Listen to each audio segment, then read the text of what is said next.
Hey guys, Josh with Colorado Off-Road Engineering here. Today I'm going to be showing you guys how to do a adjustment on the headlights on a Grand Highlander. This is our new 2025 Grand Highlander. Let's get to it. It's actually going to be pretty easy. All we're going to need is an 8mm socket. I'm going to pop the hood and turn the lights on. I have faced the car pointing towards my garage door so I can see the height of the light beams. The lights are pointed a little bit high right now, so I'm going to try to drop the beams just ever so slightly. All right, with the hood open, we're gonna go to the back side of the headlights, and there is a little plastic bolt. You can see right there. It's a 8mm head.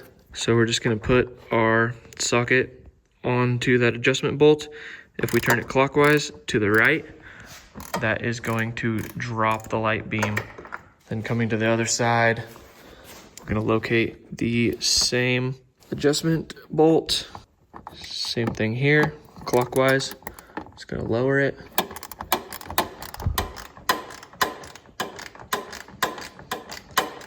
And honestly, it's as easy as that. If you guys have any other video recommendations or requests for this 2025 Highlander, please leave a comment below. As always, like and subscribe to the channel for more content like this, and I hope you guys have a good one.